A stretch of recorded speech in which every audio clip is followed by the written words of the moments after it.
이번 명절은 대체 휴무까지 6일이나 되는 긴 연휴이죠. 먼 길 다녀오시고 가족들 챙기시고 음식 준비하시고 하시느냐고 고생 많으셨습니다. 명절에는 늘 배가 불러 있는 것 같아요.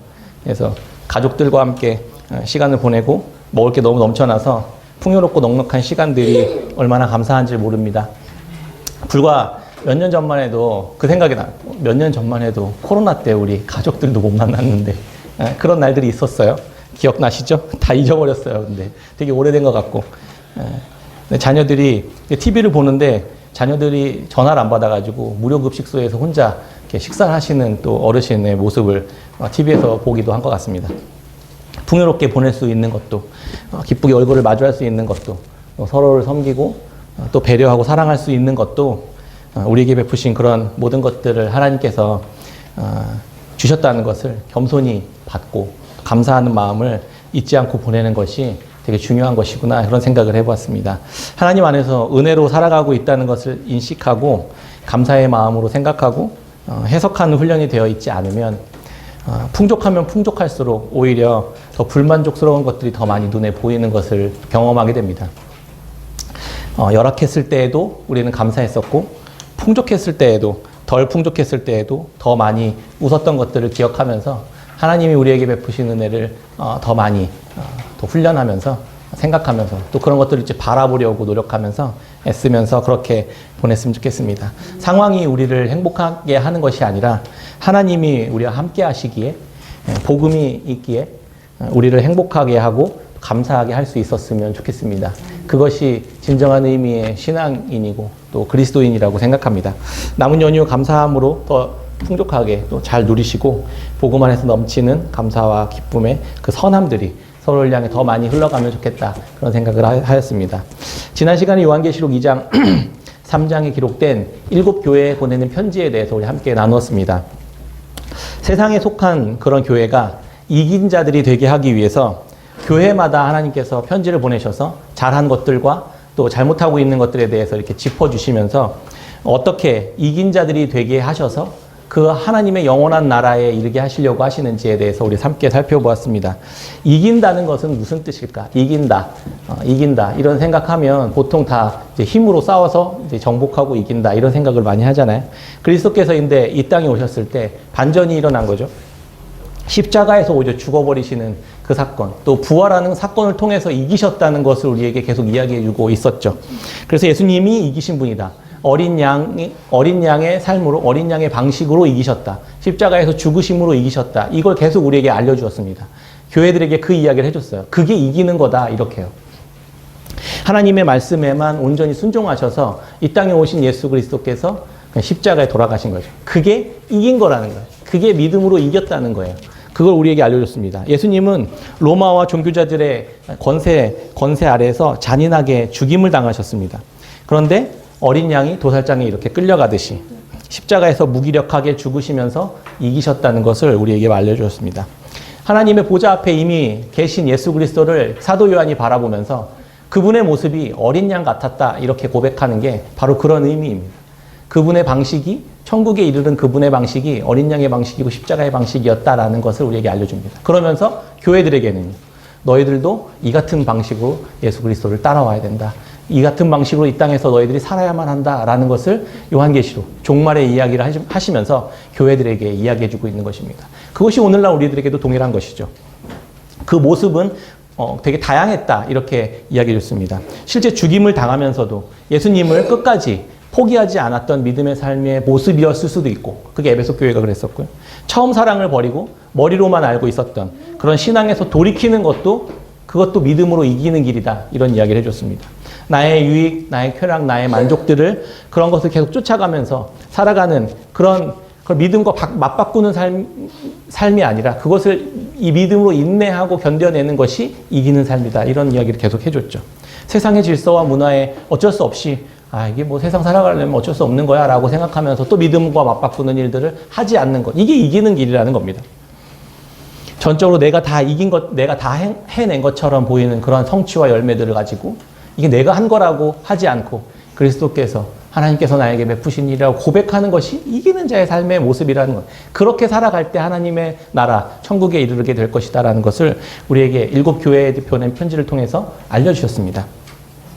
단순히 우리 목에 칼을 들이밀면서 너 예수 믿을 거야 안 믿어 확 그냥 이렇게 해버릴 거야 이런 그래서 나는 순교하겠습니다. 이것만이 이기는 자의 삶이 아니라는 것이죠. 여러 가지 다양한 모습들이 있다라는 것이고 우리의 믿음의 씨름의 싸움 속에서 예수 그리스도를 계속해서 따라가는 십자가를 지는 삶 이걸 내가 선택할 수 있지만 하지 않으면서 내가 고통 가운데 있기로 결정하는 삶 이런 것이 다 믿음에 인내하며 이기는 삶이라는 것을 우리가 보았습니다. 그것이 예수님을 믿는 자들의 이기는 싸움이다. 이런 이야기를 지난주에 같이 나누었습니다. 그리고 그들이 그 7 교회에 보낸 편지들의 그 싸움에서 이긴 자들이 다 하늘의 보좌에 지금 함께 그리스도와 함께 있는 자들이라는 것입니다. 그렇지 않게 살았던 사람들은 어땠을까요? 그 자리에 있을 수 없는 것이겠죠.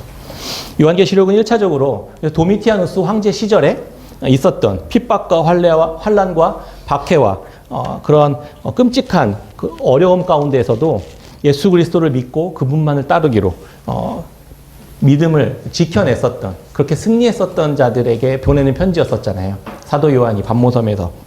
근데 오늘날 우리들에게도 이 같은 방식으로 동일하게 우리도 더 현실 속에서 우리가 살아가는 현실 속에서 이 믿음을 저버리지 않는 씨름들을 해나가는 것이 동일하게 우리에게 주시는 요한계시록의 메시지다라는 것을 우리가 알 수 있습니다. 믿음으로 산다는 것이 그래서 가지고 있는 그 의미는 그 매 순간 십자가를 지는 삶이라는 것을 요한계시록뿐만이 아니라 사실 모든 복음서에서도 또 모든 바울서신에서도 다 동일하게 기록하는 이야기잖아요. 그러니까 성경은 늘 일관성이 있었던 거예요.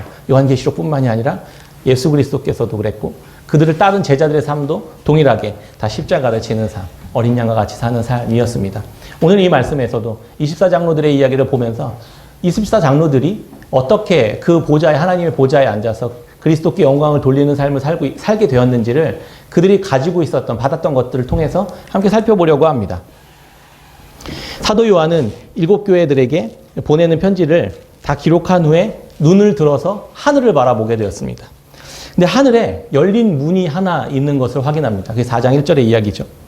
내 힘으로 할 수 없는 그러한 방법들이 다 막혀버린, 사방이 다 막혀버린, 앞과 뒤 다 막혀버린 그러한 현실 속에서 그가 눈을 들어 하늘을 바라보았을 때 하늘의 문이 열려 있다는 것을 확인하게 되었습니다. 사도 요한이 어떤 기도를 엄청 세게 한 것도 아니고 나를 도와달라고 나 이 어려운 방법 속에서 이 끝없는 징계와 고통 가운데 있는 나의 삶 속에서 나를 건져달라고 기도한 적이 없어요. 뭐 기도를 마음속으로 하긴 했겠죠. 근데 이미 사도 요한은 자기가 방법이 없고 이 문제를 해결할 수 있는 방법이 없다고 생각하는 그 순간에 기도하면서 하나님께서 열린 문을 보게 되었다는 겁니다. 하늘의 문이 이미 열려 있었다는 것은 하나님께서 이미 일을 하고 있다는 것을 알려줍니다. 우리가 사방이 꽉 막혀서 정말 답이 없는 그런 상황 속에 있을 때, 내 힘으로 할 수 없는 것 같은 그런 상황 속에 처해 있을 때 하나님은 이미 하늘의 문을 여시고 하나님의 일들을 행하고 있다는 것을 우리에게 이야기해주고 있는 것입니다. 그거 믿으라는 거예요. 그것을 보라는 거예요. 내가 어떤 힘을 가지고 열심을 가지고 이 문제를 해결하려고 하기보다는 이미 일하고 계신 하나님의 그 일하심에 그 하늘의 열린 문을 바라보라는 것을 이 말씀을 통해서 우리는 알 수 있는 것입니다. 요한은 그 하늘에서 열린 문에서 올라오라는 소리와 함께 내가 마땅히 일어날 일들을 내가 너희에게 보이겠다 이렇게 말해줍니다. 그 음성을 듣게 됩니다. 지금 초대교회 성도들은 계속 배경이 뭔지 아시죠? 도미티아누스 황제의 끔찍한 핍박 아래서 죽임과 헐벗음을 당하고 학대와 불의한 일들을 계속해서 당하고 있었습니다. 가족들을 잃고 함께 신앙생활을 하던 일들이 끔찍한 죽음과 수치스러운 고문과 괴롭힘 가운데 끌려가 죽어가고 있는 그런 상황이라는 것을 이 본문의 배경이 그런 것이라는 것을 기억했으면 좋겠습니다. 마치 바벨론 포로기에 모든 것을 다 강탈당하고 끌려가고 있었던 또 죽었던 그런 끔찍한 종말의 시대와 같은 비슷한 상황들이었을 거라는 겁니다. 이들이 얼마나 하나님을 찾고 기도하고 도움을 구했겠습니까? 하나님은 그리스도께서 보이신 대로 그런데 어린 양처럼 십자가에 죽으며 너희들이 이긴 자가 되어야 한다라고 이야기하고 있습니다. 그 이야기를 듣는 현실은 이런 엄청 힘든 상황이라고 했잖아요. 근데 기도했더니 하나님이 보여주신 것은 어린 양처럼 십자가를 지면서 나를 따라와라. 그런 고난을 그냥 묵묵 감당하라. 이런 말씀을 주시는 거잖아요.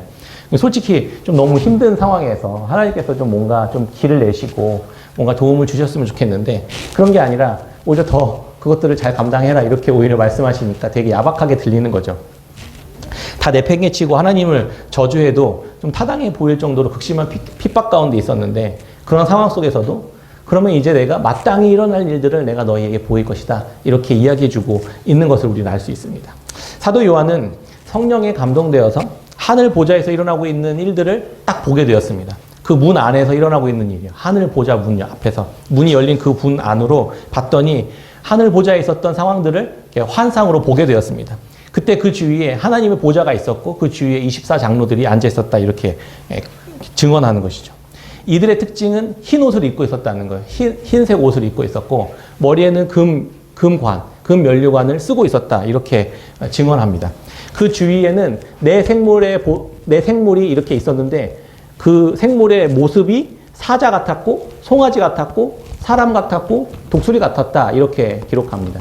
그러니까 이게 뭐 요한계시록 보면 뭐 사자 같은 생물, 뭐 송아지 같은 생물, 무슨 독수리, 사람 같은 생물이 이렇게 있었다 이렇게 기억하는데 다 무슨 마귀 같고 다 무슨 귀신 같고 뭐 그렇게 느껴지지만 사실 여기에서 나타난 네 생물, 하나님의 보좌의 옆에 있었던 네 생물은 딱 이 이야기를 듣는 순간 이 편지를 받아본 사람들은 알았다고 했었잖아요. 우리는 잘 모르지만 이 편지를 받았던 사람들은 구약의 유대인들이나 구약의 말씀에 정통했던 사람들이었기 때문에 딱 받아본 순간 하나님의 말씀이 생각났던 사람들이었을 겁니다. 반드시 이 본문이 생각났을 거예요. 에스겔 말씀이에요.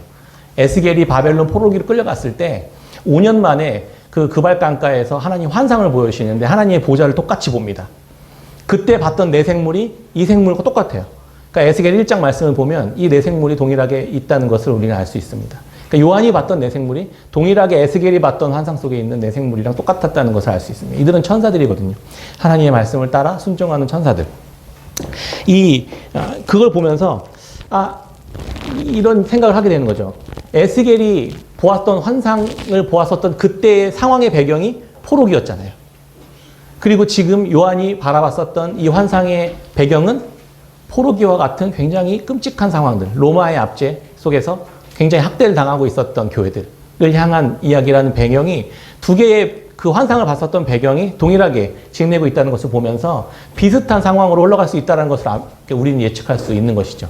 그래서 구약의 에스겔 말씀의 배경에 일어났던 일들이 동일하게 신약의 교회들에게 일어날 것이라는 것을 이렇게 생각해 볼 수 있는 것입니다. 그러니까 에스겔 말씀, 예레미야의 말씀, 그때 포로기에 끌려갈 때 하나님께서 주셨던 말씀을 보면 요한계시록의 말씀이 앞으로 어떻게 흘러가게 될 것인지를 우리가 예측해 볼 수 있는 것이죠.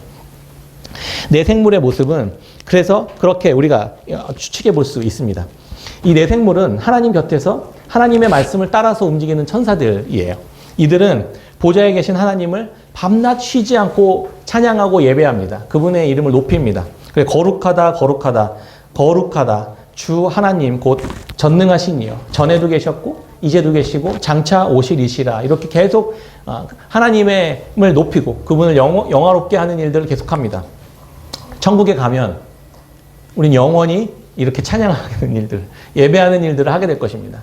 예배 오시는 것 되게 힘들어 하시죠? 네, 천국 가실 수 있으시겠어요? 영원히 예배 드려야 되는데 괜찮으시겠어요? 별로 안 좋다 그러면 천국에 별로 안 맞으시는 분이에요. 심각하게 잘 생각해 보세요. 우리 어린이들 잘 생각해 보세요. 네, 예배가 너무 지옥 같다 이렇게 생각하시는 분들은 천국에 가면 그럴 수 있는데 잘 한번 생각해 보시고 이때 24장로들도 보좌에 앉으신 그 하나님 앞에서 엎드려서 하나님을 예배하고 하나님과 그 어린 양 예수 그리스도께 경배합니다.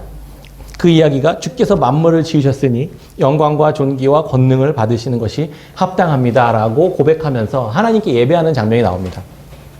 하늘 보좌를 보는 순간 세상의 모든 만물들을 다 발 아래다 두시고 통치하시고 다스리시는 하나님의 그 권위와 위엄과 영광 앞에 모든 권세들이 다 엎드리고 있는 모습을 보게 됩니다. 온 우주 만물을 정복한 권세자들이 가지고 있던 모든 권세와 영광을 더 높은 권세와 보좌에 앉으신 예수 그리스도께 내어드리고 있는 장면을 우리는 볼 수 있는 것이죠. 이것이 지금 천상에서, 하늘에서 이루어지고 있는 모습이라는 것을 사도 요한은 우리에게 보여줍니다. 사도 요한, 그 사도 바울이 본 모습이 지금도, 사도 요한이죠. 사도 요한이 본 모습이 지금도 그곳에서 이루어지고 있지 않겠습니까?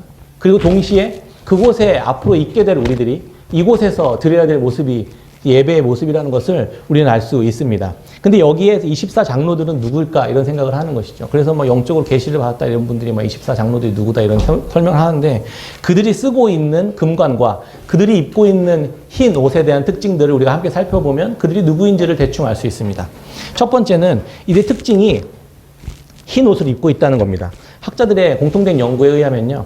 24장로들은 구약의 그 12지파, 이스라엘 구원받은 12지파를 뜻하고 12지파와 신약의 예수 그리스도의 제자들, 12제자들을 통해 하나님이 이 땅 가운데 새 예루살렘, 새 이스라엘 백성들을 그 12지파로 세웠잖아요. 12제자들을. 그래서 교회들이 되었고 그 구약의 12지파와 신약의 12제자들을 중심으로 한 교회들. 그러니까 하나님의 구원받은 전체 백성들의 대표들이라고 이렇게 봅니다.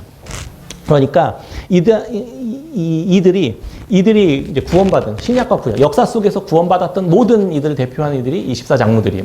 이제 그들은 흰 옷을 입고 있었습니다. 그래서 이단들이 흰 옷을 되게 좋아하잖아요. 다 흰 옷 입고, 흰 옷 입고 있대, 거기에는. 그래서 흰 옷 입습니다. 그래서 브라우스 입고, 셔츠 입고, 그래서 그렇게 입고 있는데, 그냥 우스꽝스러운 이야기라는 게 딱 느껴지는 것이죠. 이게 정말 흰 옷이냐, 그 흰 옷이. 라고 생각하는데, 이제 이단들이 이걸 문자적으로 해석해서, 우리는 흰 옷을 지금부터 입고 있는 거예요. 참 바보 같은 일이죠. 왜냐하면 말씀을 안 보는 거예요. 이 흰 옷이 무슨 흰 옷이냐면 성경에 그대로 나와 있습니다. 요한계시록 7장 13절에 장로 중 하나가 응답하여 나에게 이르되 이 흰 옷 입은 자들이 누구며 또 어디서 왔느냐? 내가 말하기를 내 주여 당신이 아시나이다 하니 그가 나에게 이르되 이는 큰 환난에서 나오는 자들인데 어린 양의 피에 그 옷을 씻어 희게 하였느니라 이렇게 이야기하죠. 그러니까 흰 옷이라는 것은 어린 양의 피에 옷을 빨아서 희게 된 옷을 입고 있었다라는 뜻이라는 것을 성경이 요한계시록 딱 이야기해 주잖아요. 설명까지 해주잖아요. 근데 그게 흰 브라우스라고 생각하는 사람은 도대체 성경을 어떻게 읽는 겁니까? 6장부터 16장까지 요한계시록은요. 그게 본론이거든요. 이제 앞으로 정말 이제 혼란스러운 일들이 계속 이제 경험하고 계시잖아요. 묵상하시면서. 근데 그게 그 안에 크게 세 가지 재앙이 있습니다. 인재앙, 그 다음에 나팔재앙, 그 다음에 대접재앙이 이제 큰 세 개의 재앙이 7번씩 반복되는 사이클을 갖고 있어요. 그런데 첫 번째 인재앙이 6번째 인을 떼고 난 이후에 7번째 인재앙을 떼기 바로 직전에 있었던 사건이 이제 7장의 이야기거든요. 그 7장의 이야기가 교회는 이런 끔찍한 심판과 진노 같은 징계 가운데서도 하나님께서 튼튼히 보호하고 계신다라는 그런 약속이에요. 교회를 내가 안전하게 보존하고 있다는 약속이 7장의 이야기거든요. 그래서 그들이 고난 가운데 핍박 가운데 나오면서 그들의 손에 그 종려나무 가지를 흔들면서 모든 그 우리가 노래 부르는 거 있잖아요. 흰 옷 입은 사람들이 구원하심이 보좌에 앉으신 우리 하나님 그 어린 양께 있도다. 이게 7장 10절에 그런 고백이거든요. 구원받은 백성들이 막 온 열방에서 나오면서 흰 옷을 입고 있었다라고 증거하고 있는 것이죠. 그 흰 옷이 뭐냐? 예수님의 피에 자기의 더러운 옷을 빨아서 희게 된 이 옷을 입었던 자들이라는 것이죠. 그러니까 예전에 우리 수련 때 배웠잖아요. 아담의 죄를 짓고 수치심 가운데 있었던 그들이 뭘 했냐면 나뭇잎파리를 따서 자기의 수치를 가렸잖아요. 그게 더러운 옷이에요. 썩어질 옷들. 그러니까 이 땅에서 우리가 뭔가 내가 만들어내는 성공, 부, 명예, 그런 어떤 성취들 이런 것들로 나의 수치, 나의 죄를 가리려고 했었던 그 더러운 옷들을 그리스도 앞에서 빨아서 그 회개하고 돌이킴으로 날마다 그것들을 하나님께 드리고 다시 하나님으로부터 새롭게 회복된 그 옷을 입어서 그리스도의 옷을 입게 된 자들. 그게 흰 옷 입은 자들이라는 뜻인 거예요. 날마다 그 일들을 하는 거야. 내가 도덕적 행위와 선한 행실과 어떤 결과들이 우리의 죄를 가릴 옷이 될 수 없는 더러운 옷인데 그 옷을 예수님께 날마다 가지고 가서 날마다 빨래해서 깨끗하게 입었던 자들이라는 뜻이거든요. 천국에 있는 구원받은 백성들이 입은 흰 옷은 그래서 예수 그리스도께서 이긴 자들은 이긴 자의 길을 따라서 십자가의 길을 걸어왔었던 이들 그들이 입고 있게 된 옷 그게 흰 옷이라는 뜻입니다. 그들은 이 옷을 입고 있었다는 거예요. 이는 날마다 죄 가운데 더럽혀진 자기 의의 옷을 예수님의 피에 빨아 의롭게 한 이들이라는 것입니다. 예수님의 십자가를 통과하며 회복된 의의 옷이 바로 흰 옷이라는 것입니다.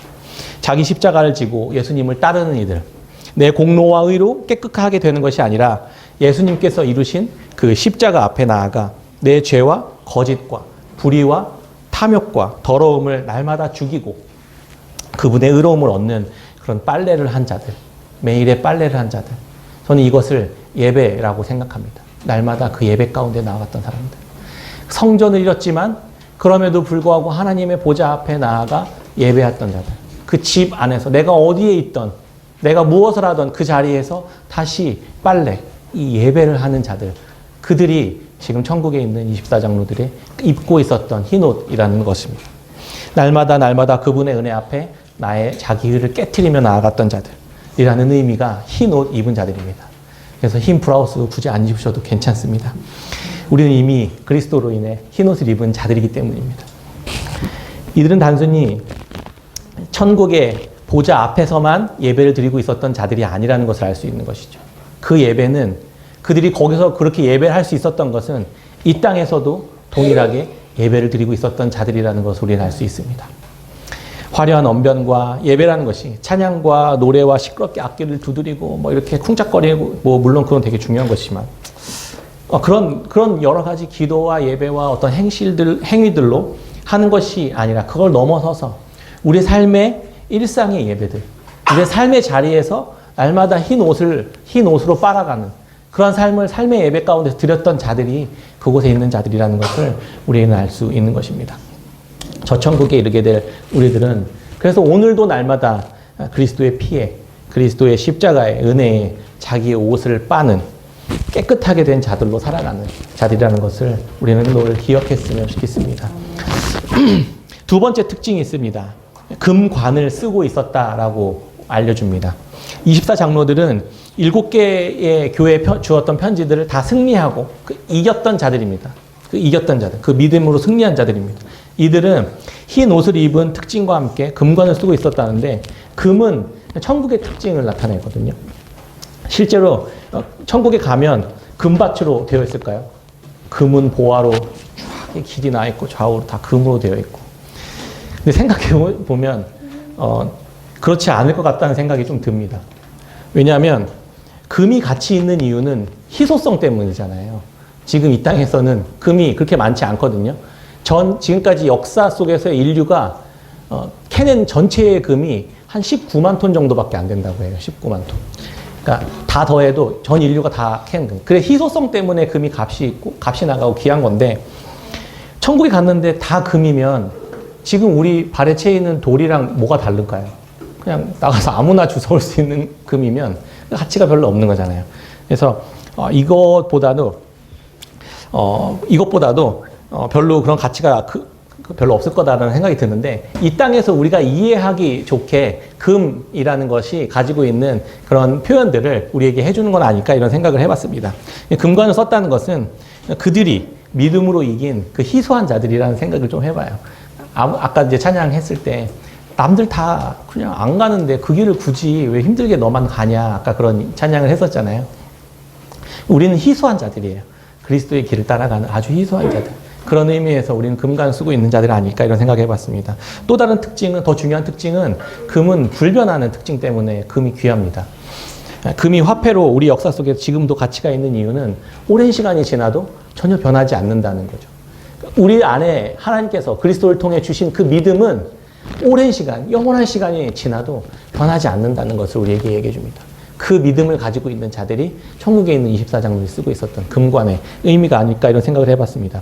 여기서 썼던 관이라는 표현이요. 야고보서 1장 12절에 동일하게 쓰였다고 해요.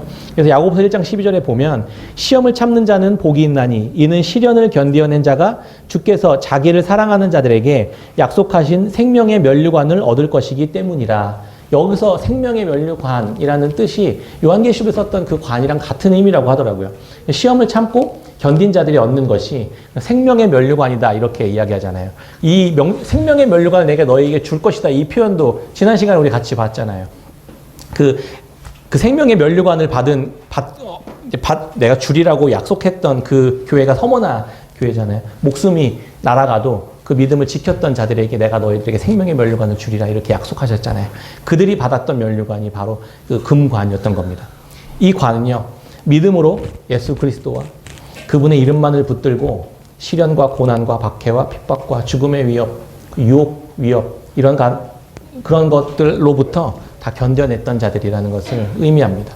그들이 받은 면류관이 이 생명의 면류관, 금관이었던 것입니다. 예수님의 이름만을 붙들고 그 어느 것과도 타협하지 않았던 자들, 그렇게 이긴 자들이 받은 이 면류관을 24장로들은 쓰고 있었던 겁니다. 그들이 영원히 변하지 않을 믿음을 가지고 있는 자들이라는 증표로 이 금관을 받았던 것입니다. 예수님의 어린 양의 길을 걸어간 이들이라는 것이죠. 천국에 가는 다른 길은 그래서 없습니다. 예수님이 걸어가셨던 그 어린 양의 길, 십자가의 길을 걸어간 자들만이 천국에서 그 영광과 그 기쁨을 누릴 수 있게 된다는 것을 우리는 알 수 있는 것입니다. 흰 옷과 생명의 관을 받은 자들이 그래서 너희들이라고 사도 요한은 이야기해주고 있는 것입니다. 우리는 믿음의 이 싸움에서 승리해서 하늘의 보좌 앞에 주를 예배하고 있는 자들이라는 것을 우리에게 보여주었습니다. 우리들은 그곳의 24장로와 다르지 않고 오늘 우리가 드리는 예배는 그들이 드리는 예배와 다르지 않다는 것을 우리는 늘 기억해야만 한다는 것입니다. 우리는 이미 그곳에 있는 자들이기 때문입니다. 천국에 간 이들의 마지막 특징이 이긴 자들인데 이들은 어떤 행동들을 마지막에 보이냐면 그들이 받았던 이 금관을 다시 예수 그리스도께 내어드리는 장면을 우리는 볼 수 있습니다. 오늘 본문 10절인데요. 우리 같이 한번 읽어볼까요? 10절, 11절 같이 한번 읽어보겠습니다. 시작. 24장로들이 보좌에 앉으신 이 앞에 엎드려 세세토록 살아계시는 이에게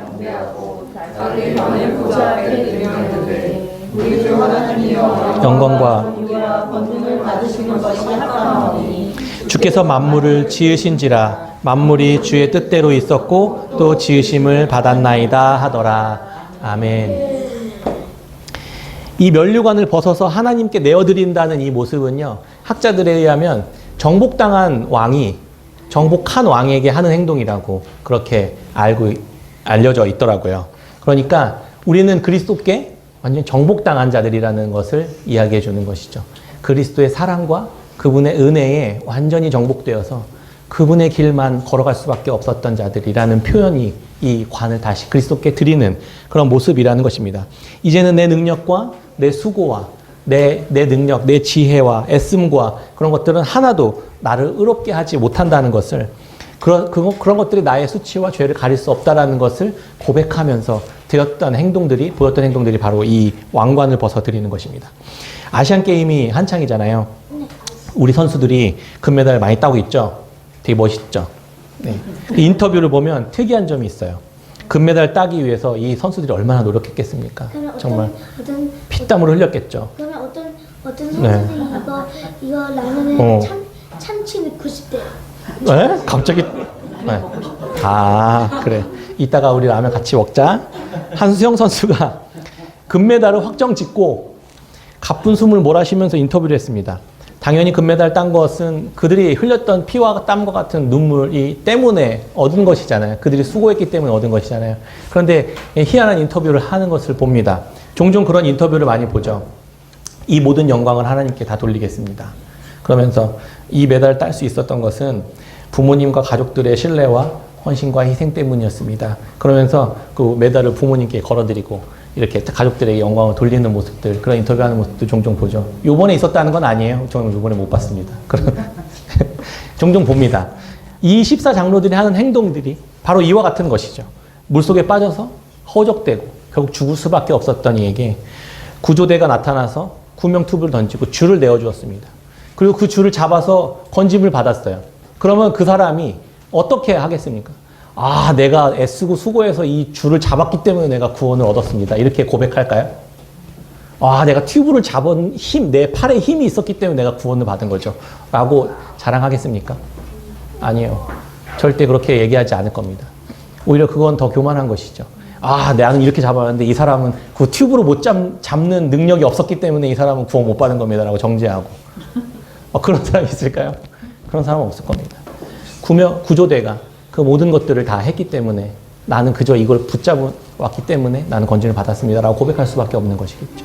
이게 바로 영광을, 금관을 다시 주님께 돌리는 자들의 모습, 마음의 중심에 있는 태도라는 것입니다. 나는 이렇게 구원을 받을 수 있는 만한 능력, 행위 이런 것들 한 게 아무것도 없습니다. 이 모든 것은 다 그리스도께서 빨 수 있는 흰옷으로 빨 수 있는 보혈을 우리에게 흘려주셨기 때문에 내가 빨았던 겁니다. 내가 열심히 빨아가지고 희게 된 것입니다라고 고백하지 않는다는 거죠. 내 행위, 내 수고, 내 애씀을 전혀 공로로 드러내지 않습니다. 다 그리스도께 그 영광을 다 돌려드립니다. 그들이 하나님 나라에 있는, 천국에 있는 24장로들이 가지고 있었던 그 겸손한 마음과 온유한 마음과 낮아진 마음의 태도였다는 것입니다. 이 땅에서도 우리는 동일하게 오늘 고백해야겠죠. 이 모든 것들은 내가 내 수고와 내 능력과 내 믿음과 내 행위로 얻어낸 게 아니라 이 모든 허락하신 이 모든 것들은 다 주님이 나에게 주셨던 것입니다. 이렇게 고백하는 자들이지 않을까요? 말씀을 맺겠습니다. 한가위 명절입니다. 온 가족들이 함께 모여 명절 연휴를 보내고 있습니다. 이 기간에 우리도 이긴 자들의 모습을 보였던 24장로들의 모습처럼 제가 올 한 해 이렇게 잘 지낼 수 있었던 것은 하나님께서 우리에게 베푸신 은혜 때문입니다. 라고 고백할 수 있는 깨끗한 샘교회 성도님이었으면 좋겠습니다. 거기에서 머무는 것이 아니라 우리 주변에 있는, 우리 옆에 있는 우리 사랑하는 가족들, 우리 부모님들, 또 거꾸로 우리 자녀들, 너희들이 함께 있어서 내가 너무 행복하고 너희들이 하나님이 보내신 하나님의 귀한 선물이기에 내가 너무 행복하고 이 감사를 누릴 수 있는 것이야 라고 고백할 수 있고, 우리 부모님들께는 부모님들의 희생과 헌신과 섬김들이 있었기에 내가 이렇게 기쁨과 감사 가운데 살아갈 수 있습니다 라고 고백할 수 있었으면 좋겠습니다. 그것이 지금 하나님 나라에 있는 24장로들의 모습이고, 그들과 동일하게 그곳에 이르게 될 우리들이 오늘 이 자리에서 이 땅 가운데서 사랑하는 이들과 함께 누려야 할 하나님 나라의 모습인 것입니다. 그 안에서 우리는 기쁨과 즐거움과 감사와 행복이 넘쳐나게 될 줄로 믿습니다. 우리 그렇게 하나님께 모든 영광을 돌리고 또 이웃들에게 모든 영광을 돌릴 줄 아는, 그래서 하나님의 나라를 오늘 살아가는 저희 깨끗한 샘교회 성도님들, 그 기쁨을 누리는 성도님들 다 되시기를 주의 이름으로 축원합니다. 아멘.